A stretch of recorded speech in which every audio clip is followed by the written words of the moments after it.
Coming up, getting around American University. The school shuttle service is changing again, but will it make it easier or harder for students to get to class on time? And AU students enter a lottery worth more than money. See why this time around everybody was a winner. District Wire News starts right now.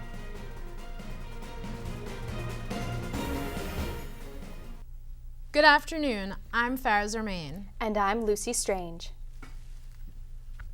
American University students will no longer have to worry about the Superloop being an inconvenience. Cinnamon Burns has more on the story. As of today, American University shuttle service is officially cutting back on the Superloop route. With the Superloop being almost eliminated, there is going to be an increase in shuttles that run between Tinleytown and main campus. Kids won't be rushing, especially on the weekend.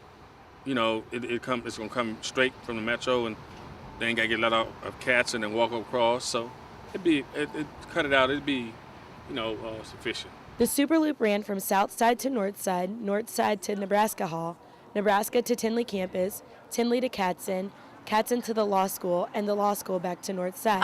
Well, I personally hated the Superloop. It drove me crazy because I was constantly coming back too late, and living South Side, having to walk so far and having to wait so long, I was very much against it. The cutbacks consist of the Superloop only running after 6:30 p.m. on holidays and when school isn't in session. 2 buses will run directly to and from the law school to main campus during the week until 10:30. It's great. I definitely am all about convenience. I have to go to internship 3 times a week on the shuttle, so it's nice when it's on time and there and I can rely on it. These changes were made after student feedback about the shuttle service in the Superloop. For District Wire News, I'm Cinnamon Burns. There's a housing scare at American University. A bit of confusion caused some students to prematurely seek housing off campus. Michael Ono has the story. Over winter break, AU Housing and Dining sent students emails informing them of their chances to receive on-campus housing.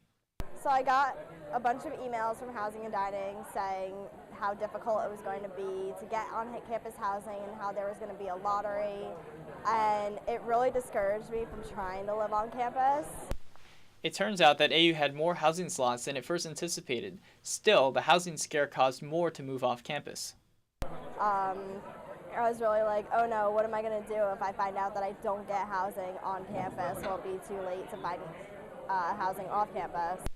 Jim Wallen is the parent of a prospective student. He's not worried about the prospect of his son living off campus. I did a year in Washington, so I'm familiar with the area, and I think it's a good area for students to be in. Yes. Some students already live off campus. Tracy Epson isn't surprised by the mix-up. I think that it's typical Housing and Dining. They can never really seem to get anything right, and that's like one of the biggest frustrations that I had living on campus. Housing and Dining was not available for comment. Michael Ono, District Wire News. Each year, AU seniors donate a class gift to the university. Savannah Graybill has the story. American University senior class is trying to leave their mark on AU with this year's class gift. The class of 2010 found their opportunity in the most recent addition to AU's campus. With the completion of the new School of International Service building drawing near, AU seniors are hoping to make their own addition to the new building. The senior class is raising money to buy chairs, tables, and umbrellas for a patio outside the new building.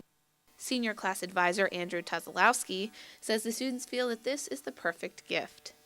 Everybody's really excited about the new eco-friendly SIS buildings, so the class officers thought that the patio furniture, so to speak, in the outdoor kind of area of the new SIS coffee space, name yet to be determined, that thought that would be the perfect gift. The class hopes to raise $20,000 to help create the outdoor cafe. The patio will be located through the coffee shop of the SIS building. Seniors can donate money toward the class gift through the A New AU campaign. Lucy, back to you. Thanks, Savannah. Addressing a crowd in Ohio today, President Obama is making one last appeal for health care reform. His speech comes right before a decisive vote is set to take place later this week. Both houses have approved the bill and are now working out the final compromises. Another victory for same-sex marriage activists.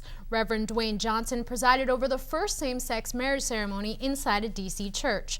The Metropolitan Community Church of Washington held the first church ceremony since the March 3rd legalization.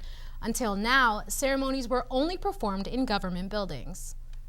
D.C. officials are handing out 500,000 female condoms in salons and community centers in hopes of lowering the HIV rate.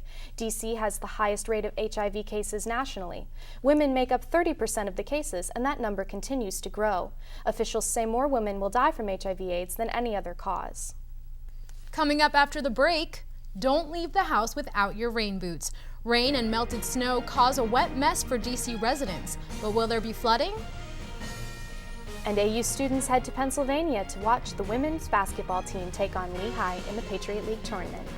We'll have more after the break.